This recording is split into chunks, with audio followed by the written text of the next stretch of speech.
ॐ स्थापकाय च धर्मस्य सर्वधर्मस्वरूपिणे अवतारवरिष्ठाय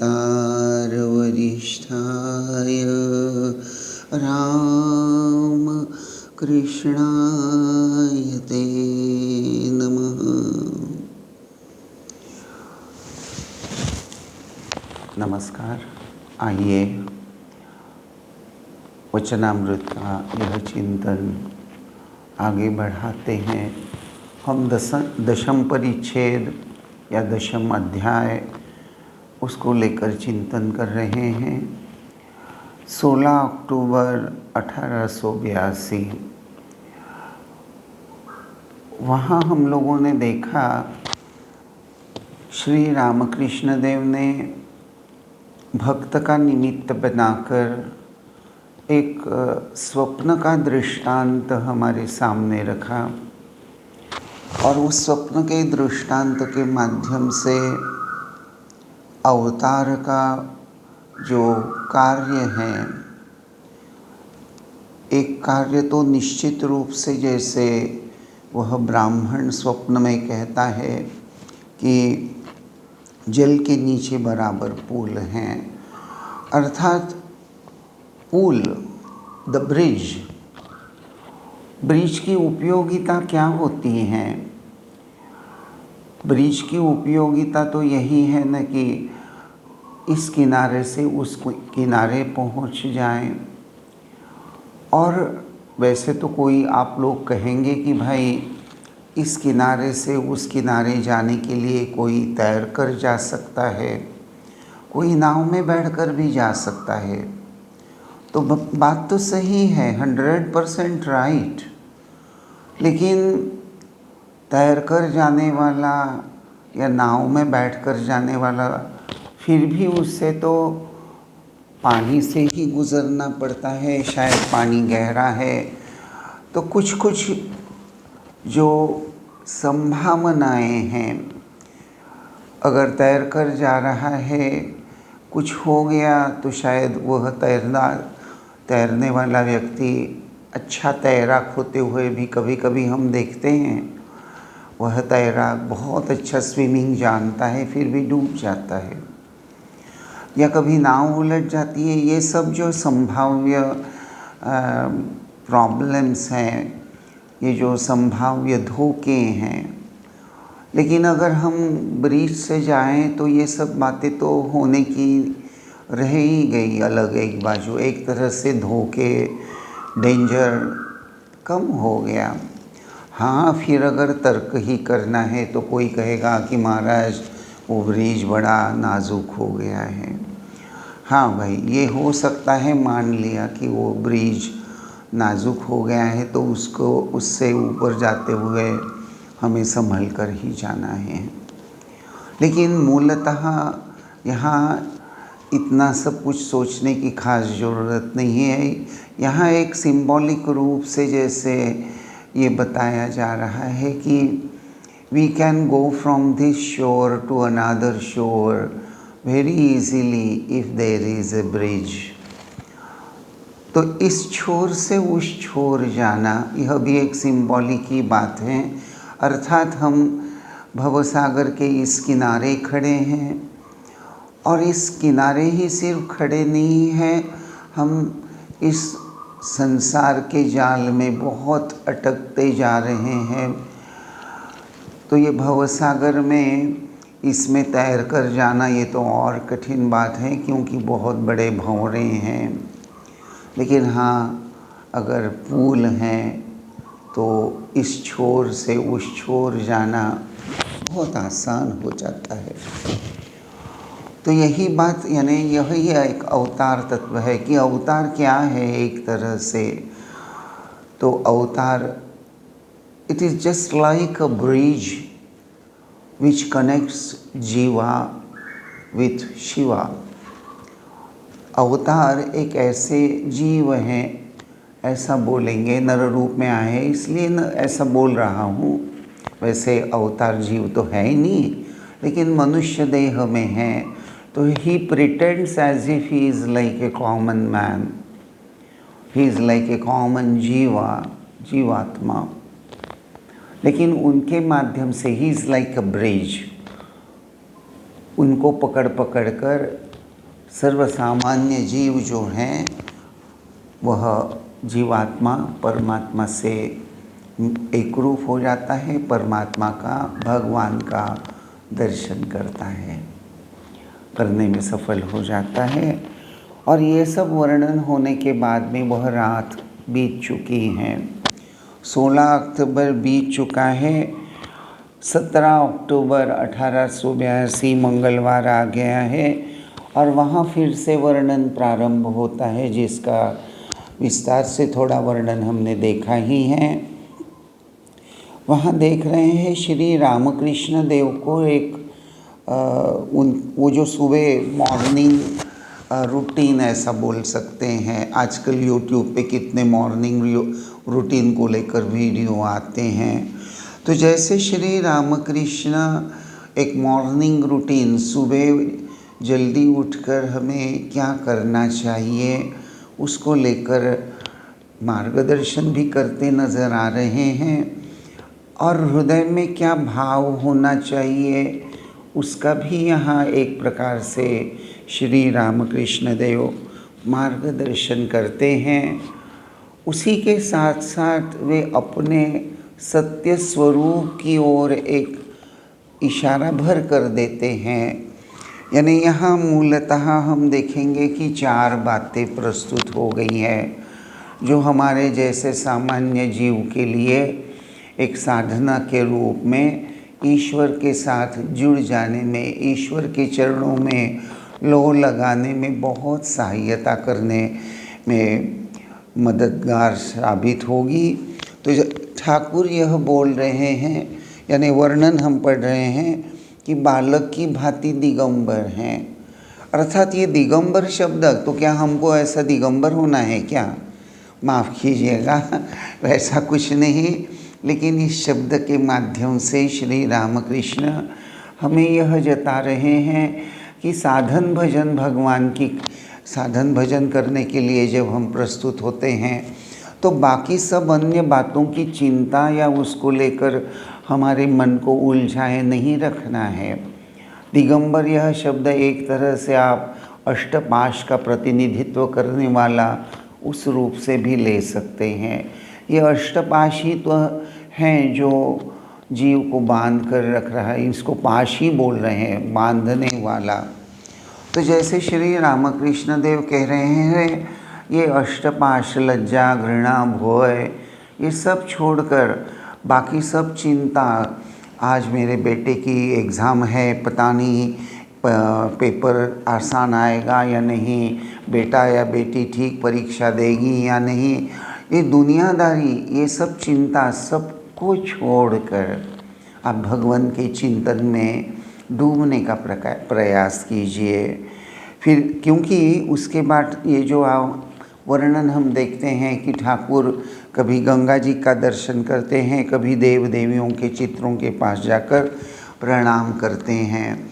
तो यही हमारे जब ध्यान का जैसे प्रारंभ है कि सब बाकी वर्ldly चिंताएं एक तरफ रखकर भगवान के चरणों में संपूर्ण रूप से जैसे अपने आप को समर्पित करते हुए, भगवान को प्रार्थना करते हुए कि प्रभु आपकी कृपा से ही मेरे अंतःकरण में आध्यात्मिक स्पृहा जगी है, आपकी कृपा से ही मैं साधन भजन के लिए प्रस्तुत हो रहा हूँ, आपकी कृपा से ही यह प्रेरणा मेरे अंतःकरण में सतेज हो गई हैं, आपने ही ये शक्ति प्रदान की है जिसके आधार से मैं साधन भजन करूँगा, और यह साधन भजन इतने उत्साह के साथ करूँगा, और प्रारंभ में जिस उत्साह के साथ साधन भजन करूँगा उसी उत्साह से कितनी भी अवधि लगे, कितनी भी देरी हो जाए, चाहे मुझे 10 साल या 20 साल या 25 साल 50 साल, मैं साधन भजन में पूरे उत्साह के साथ नित्य करता रहूँगा ये साधना, और आप मुझे शक्ति दीजिए। फिर वर्णन पढ़ चुके हैं वेद पुराण तंत्र गीता गायत्री भागवत। तो एक तरह से जैसे श्री रामकृष्ण अपने जीवन की तरफ, यानी अगर आपको अपने जीवन को सफल बनाना है तो अवतार के चरित्र से प्रेरणा लीजिए। अगर आपका अवतार पर विश्वास नहीं है शायद, और सही बात है अवतार को पहचानना वैसे अपने आप में कोई आसान बात नहीं होती, और इसीलिए ठाकुर तो साफ शब्दों में कहते हैं अचीना गाज, अचीना पेड़, a tree which is not possible for to know about the particulars or details about tree, unknown tree, जिसको बंगाली में अचीना, चीना यानी समझना जानना, जिसको मैं पहचानता हूँ, तो पहचानने में बड़ा ही मुश्किल ऐसा एक पेड़ होता है। एक्चुअली श्री रामकृष्ण यहाँ कह रहे हैं कि परब्रह्म परमेश्वर नर रूप धारण करके आते हैं और एकदम मनुष्य के समान उनकी दिनचर्या, रहन सहन, खान पान सब कुछ हूबहू जैसे मानव के समान होता है। तो हमको तो यही लगता है कि अरे ये कौन है, हमारे जैसे ही तो एक इंसान है। अर्थात अवतार हमारे सामने रहते हुए भी उनको पहचानना या उनके प्रति भगवत बुद्धि जागृत होना, यह एक प्रकार से एक बहुत दुर्लभ चीज़ है। जैसे मनुष्य जन्म बड़ा ही दुर्लभ है। शंकराचार्य ये जो कहते हैं कि मनुष्य जन्म बड़ा दुर्लभ है, सत्संग, महापुरुषों का सत्संग प्राप्त होना बड़ी दुर्लभ बात है। अंतःकरण में मोक्ष प्राप्ति की इंटेंस भावना या इच्छा जागृत होना बड़ी दुर्लभ बात है। सत्य तो यही है। इसी के साथ साथ अवतार के प्रति ईश्वर बुद्धि, भगवत बुद्धि हृदय में जागृत होना भी निश्चित रूप से आसान काम नहीं है। ये भगवत कृपा से ही होता है, पूर्व जन्म के सुकृत से होता है। तो यही बात यहाँ श्री रामकृष्ण देव जता रहे हैं कि अगर आप अवतार से प्रेरित नहीं हो रहे हैं तो हमारे शास्त्र ग्रंथ पढ़िए। शास्त्र ग्रंथों में वही हमारे जीवन को सत्य रूप से सफल बनाने की बात कही है। वैसे अभी हाल ही में मेरा एक ऑपरेशन हुआ था, मैं अस्पताल में भर्ती था, और दूसरे दिन जब मेरे सर्जन राउंड पे आए, उन्होंने पूछा कि स्वामी जी आपकी तबीयत अब कैसी है, अच्छा तो लग रहा है ना। तो मैंने कहा जी हाँ मैं ठीक हूँ। फिर उन्होंने कहा कि मैं क्या आपको एक सवाल पूछ सकता हूँ। तो मैंने कहा हाँ जी पूछिए। तो उन्होंने साफ शब्दों में कहा कि I am out and out a materialistic man, मैं एक बहुत ही भौतिकवादी इंसान हूँ, और ये जो पैसा, नाम, यश, ये अमीरी, ये सब लेकर मुझे यही मेरा एक जैसे प्राप्त करना मेरे जीवन का मैंने उद्देश्य बना लिया है। तो एक्चुअली मैं ये समझना चाह रहा हूँ कि क्या मैं सही दिशा में अपना जीवन परिचालित कर रहा हूँ, तो मुझे मार्गदर्शन कीजिए। तो मैंने मुस्कुराते हुए हमारे सर्जन डॉक्टर की तरफ देखते हुए कहा कि डॉक्टर साहब ये जो आप बात कर रहे हैं, मुझे बस एक ही बात बताइए, क्या ये सब लेकर आपने जन्म ग्रहण किया था?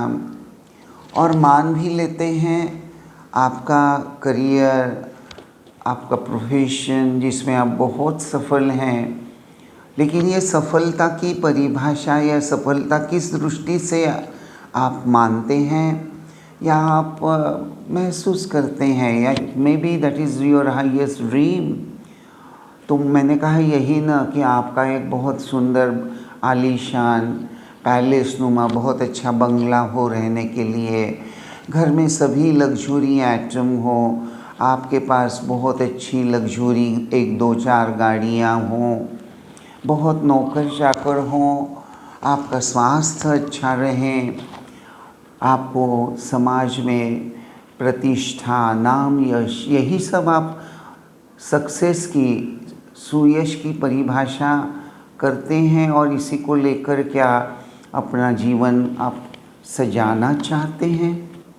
वैसे तो आप सजा ही रहे हैं, लेकिन मेरा यह जो प्रश्न है आपको कि इतना सब कुछ प्राप्त करने के बाद भी क्या यह सब आप लेकर जा सकते हैं।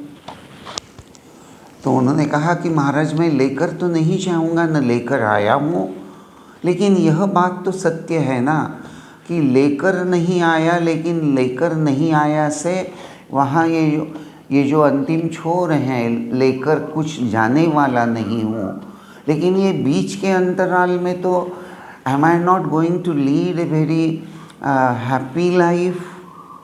तो मैंने कहा अरे वाह, बिल्कुल सही बात बोल रहे हैं, लेकिन मूल बात यह है डॉक्टर साहब कि हैप्पीनेस क्या सिर्फ इन्हीं कुछ वजहों से आपको मिलने वाला है।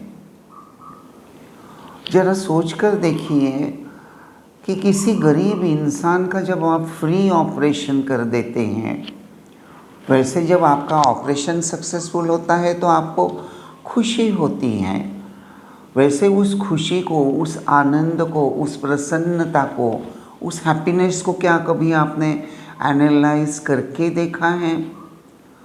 क्या आप इसलिए प्रसन्न हो गए हैं कि वो ऑपरेशन सक्सेसफुल करने से आपको आपकी कीर्ति में बढ़ोतरी होगी, या आप बहुत ऑपरेशन सक्सेसफुल कर चुके हैं इसलिए आप अपनी ऑपरेशन की जो फीस है हो सकती है वह 1 लाख से आप 2 लाख या 3 लाख कर दें तो आपको संपत्ति प्राप्त होने लगी, समृद्धि प्राप्त होने के लिए। और क्या यही सोचकर आप हैप्पी हो रहे हैं?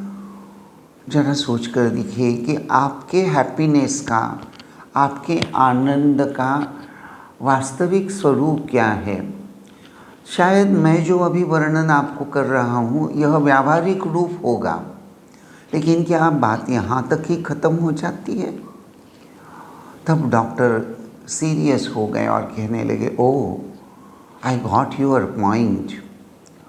आपको ये कहना है ना कि ये मटेरियलिज्म, ये material prosperity, it gives a limited happiness, but there is a kind of happiness which is much more higher, which cannot be purchased. मैंने कहा yes डॉक्टर। और स्पिरिचुअलिटी, आध्यात्मिकता उसी आनंद की ओर पहले इशारा करती हैं, वह जो अनअलॉयड, यानी उसमें कोई डाइल्यूशन नहीं है, उसमें कोई पोल्यूशन नहीं है, उसमें कोई स्वार्थ नहीं है, एक बहुत सुंदर निर्मल आनंद है। मेरा ऑपरेशन सक्सेसफुल हुआ, मेरा पेशेंट अब अच्छा हो जाएगा, उसे अच्छा स्वास्थ्य प्राप्त हो जाएगा, यही मेरा आनंद है। I think I have done something good. मैंने कहा देखिए ये जो सोच है यह आपकी आध्यात्मिक यात्रा का प्रारंभ है। This is not the end, this is just beginning. तो श्री रामकृष्ण यहाँ जो वेद, पुराण, तंत्र, गीता, गायत्री, भागवत, भक्त, भगवान, ये बहुत शब्दों के आधार से यह बात समझा रहे हैं। भागवत किसका शास्त्र ग्रंथ है भाई? आप भली भांति जानते हैं, हमारे भारत में हर प्रांत में, उत्तर प्रदेश में जाइए, उत्तरांचल में जाइए या साउथ में जाइए, हर जगह भागवत सप्ताह होते हैं। और विशेष रूप से तो मुझे लगता है कि गुजरात में तो भागवत सप्ताह की पॉपुलैरिटी बहुत ज़्यादा है। एक तरफ भागवत की पॉपुलैरिटी तो दूसरी तरफ भगवती की उपासना। जब गुजरात में नवरात्रि में गरबा खेला जाता है, ये जो गरबा है जो खेला जाता है उसकी मूल भावना शक्ति उपासना ही तो है। यह शक्ति जिसे एक माँ के रूप में हम देख रहे हैं कि माँ हमारा कल्याण कीजिए, यह जो भक्ति की बात है यही तो भागवत में ये सब बातें विस्तार से आती हैं। तो जैसे श्री रामकृष्ण देव यहाँ सूचक शब्दों में बोल रहे हैं कि वेद या तंत्र ये सब जो हैं यह शायद ज्ञान मार्गी हैं, इसमें ज्ञान चर्चा ज़्यादा है। उपनिषद को लेकर, ब्रह्म सूत्र को लेकर वहाँ ज्ञान चर्चा है। विवेक ज्योति, अपरोक्षानुभूति, आत्मज्ञान, ये सब जो ग्रंथ है शंकराचार्य के या हमारे ऋषि मुनियों के द्वारा प्राप्त, तो ये सभी ग्रंथ, इनमें तो ज्ञान चर्चा है। लेकिन ब्रह्म सत्यम और जगन मिथ्या यह हमारे जैसे सामान्य जीव को, जिसकी देह बुद्धि बड़ी प्रबल होती है, उसको यह ज्ञान मार्ग का पालन करना क्या आसान है? मैं देह नहीं हूँ। श्री रामकृष्ण वचनामृत में एक जगह आगे आएगा, बोलते हैं मुँह से तो कह रहा है सोहम सोहम, अर्थात मैं ब्रह्म हूँ, मैं ब्रह्म हूँ, और जब कांटा चुभ जाता है तो उई उई उई उई करने लगता है, रोने लगता है, उसको वेदना होने लगती है। तो बोले ये तो ठीक नहीं है। अगर देह सत्य नहीं है तो फिर देह को लेकर इतनी आसक्ति क्यों?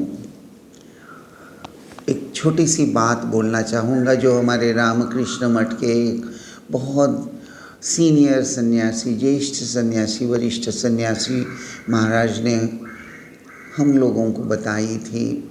छोटा सा वाक्य, the life is beautiful but when if it is not connected to worldliness, but not connected to anything, not attached to anything but connected to everything। मैं थोड़ी सी ठीक से फिर से बोलता हूँ, मेरा जरा स्लिप ऑफ टंग हो गया था, गलत हो गया था उच्चारण। The life is beautiful but when the mind is not attached to anything and connected to everything। इस संसार में अगर हमको आध्यात्मिक उन्नति की दृष्टि से जीना है तो कैसे जीना है, क्या करना है? तो बोले भाई संसार और सांसारिक बातों को लेकर अनासक्त हो जाओ। भाई अनासक्त हो जाना है, लेकिन अनाग्रह या अनाग्रही नहीं बनना। आग्रह का मतलब समझते हैं ना आप? I hope you understand the word आग्रह।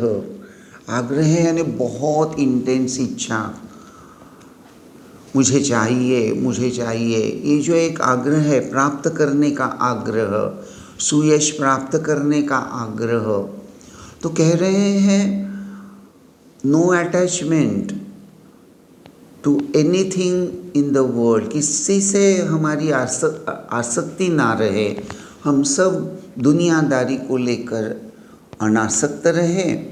अनासक्त रहे यानी नॉट डिसइंटरेस्टेड। नहीं तो हम उसका गलत अर्थ ले सकते हैं ना कि अरे भाई हमको अनासक्त जीवन यापन करना है, डिसइंटरेस्टेड। तो कपड़े पहनने में डिसइंटरेस्टेड और फटे पुराने फालतू खराब कपड़े पहन रहे हैं, डिसइंटरेस्टेड इन कपड़े। अब घर बहुत धूल आ रही है, ये आ रही है, बोले अरे क्या धूल साफ करना, हम तो ब्रह्म हैं। Disinterested in keeping the house tidy and clean. हाँ, ज़ुबान से बोल रहे हैं cleanliness is next to godliness, लेकिन घर देखो तो पूरा धूल से, गंदगी से भरा हुआ। Is it the kind of अनासक्ति एक्सपेक्टेड? जी नहीं। एक्चुअली ये जो सिंपल लेकिन बड़ी पते की बात, no attachment to anything but getting connected to everything, अनासक्ति और अनाग्रह नहीं। अनासक्ति तो होनी चाहिए, अनाग्रह नहीं होना चाहिए। निग्लिजेंस, ये सब नहीं चलेगा। ये डिसइंटरेस्टेड, ये नहीं चलेगा। अरे why not, why disinterested in all the things? देखिए, घर पर साफ सुथरा रखना एक दुनियादारी तो हो गई ना, लेकिन हाँ, लोग मुझे मेरी निंदा करेंगे। कोई मेरे घर में आ जाता है तो मेरी निंदा हो जाएगी, क्या गंदा घर रखा है। तो I don't want to hear this bad words, ये मेरी निंदा मैं सुनना नहीं चाहता, इसलिए घर में साफ सुथरा रखूँगा। तो ये तो एक प्रकार से स्वार्थ भी हो गया।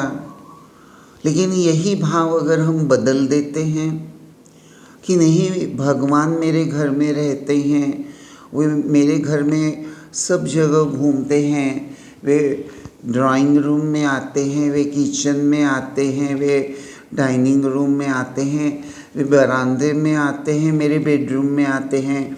हमारे घर में 2 एक्स्ट्रा बेडरूम्स हैं, वहाँ भी वो जाते हैं। तो everything should be neat and clean because my इष्ट देवता is moving around in my house. उनके लिए, उनके पाँव को कहीं धूल न लग जाए, इसलिए मैं अपना घर साफ सुथरा रखूँगा। देखिए, बात तो दुनियादारी की हुई ना, घर को साफ सुथरा रखना, लेकिन उद्देश्य में कितना बड़ा अंतर आ गया। एक लौकिक उद्देश्य हो गया तो दूसरा पारमार्थिक उद्देश्य हो गया। और यही बात महाराज समझाते हुए कहने लगे, it is this attitude, it is this outlook that we have to hold on while doing all the so-called worldly course। यानी दुनियादारी के सब जो काज कर्म हम करते रहेंगे, इसको हमको इस भाव को लेकर पकड़ पकड़ कर ही करना है। So in that way we will take interest in doing all the things in a most beautiful and perfect way. But for whom? For what? Not for name and fame and praise from all our relatives and friends, etc., etc., but only to please God. Just to please God. हमारे भगवान, हमारी इष्ट देवता बड़ी प्रसन्न हो जाएगी, उनको बहुत अच्छा लगेगा, उनके पाँव में धूल नहीं लगेगी। उनको चाहे तो अच्छा लगे या न लगे, वो चाहे मेरा एप्रिशिएशन करें या न करें, लेकिन मैं जानता हूँ कि मैंने घर साफ सुथरा करके रखा है, तो प्रभु यहाँ से इधर से गुजरेंगे तो उनके पाँव को धूल नहीं लगेगी। I know it, I know it. ये जो हमारा आत्मिक आनंद है, अंदरूनी एक बहुत सहज निर्मल आनंद है। एक बार अनुभव करके तो देखिए। Just try to lead a very practical God oriented life, तब आप ठाकुर की छोटी छोटी बातों को समझने लगेंगे। और अंत में ठाकुर कह रहे हैं, तुम ही नित्य हो, तुम ही लीलामयी, तुम ही सांख्य के 24 तत्व हो। और इतना कहते हुए फिर वर्णन हो रहा है, इधर काली मंदिर और राधाकांत के मंदिर में मंगल आरती हो रही है, शंख घंटे बज रहे हैं। भक्त उठकर देखते हैं कि मंदिर की फुलवाड़ी में देव देवियों की पूजा के लिए फूल तोड़े जा रहे हैं। कितना अपूर्व सुंदर वर्णन है, साधना का एक वर्णन है कि साक्षात परब्रह्म परमेश्वर वही नित्य है, लेकिन वही देह धारण करके आए हैं, वही अवतार हैं। किसके आधार से उनका देह धारण होता है? उनकी ही शक्ति से, तुम ही लीलामयी। जैसे गीता में हमने देखा कि भगवान अपनी योग माया उसी के आधार से नरदेह धारण करते हैं, आउट ऑफ ग्रेट कंपैशन। जीव के प्रति अपार करुणा से कातर होकर परब्रह्म नर रूप धारण करते हैं, सगुण साकार हो जाते हैं। क्योंकि मनुष्य को रूप देखना, सुंदर रूप देखना बड़ा अच्छा लगता है। तो परब्रह्म निर्गुण निराकार कहते हैं कि अरे चलो भाई, तुम्हें सुंदर रूप देखना बहुत पसंद है ना, तो मैं वही सुंदर रूप धारण करता हूँ और मैं सगुण साकार हो जाता हूँ। लेकिन सगुण साकार हो गया, चतुर्भुज रूप, बहुत अष्टभुजा, तब भी तुम शायद यही समझोगे, अरे ये तो मुझसे बहुत दूर हैं, अरे ये हमारे जैसे नहीं हैं।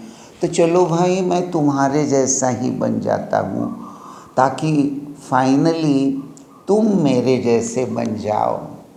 तो यही बात ठाकुर बड़े सुंदर ढंग से समझाते हैं कि जीवन यापन करते हुए हमें शक्ति की उपासना भी करनी चाहिए, शक्ति को, भगवती को प्रार्थना करनी चाहिए कि हे भगवती, तुमने जो माया का जाल फैला के रखा है उसको जरा हटाओ ना, ताकि हमारे अंतःकरण में ईश्वर की भावना प्रबल हो जाए, हम ईश्वराभिमुख हो जाएं।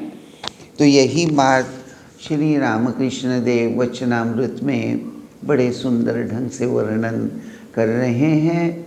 श्री रामकृष्ण देव ने ये जो मैंने कहा वर्णन कर रहे हैं, ठाकुर खुद वर्णन कर रहे हैं क्या? जी नहीं, उन्होंने महेंद्र बाबू को निमित्त बनाकर यह वचनामृत ग्रंथ की निर्मिति की है, जिसके माध्यम से यह सब विचार, यह चिंतन हमारे पास पहुंच जाए, हम साधन भजन के लिए तत्पर हो जाएं। आज बस यहीं तक। ओम शांति शांति शांति। हरि ओम तत्सत। श्री राम कृष्णार्पणमस्तु।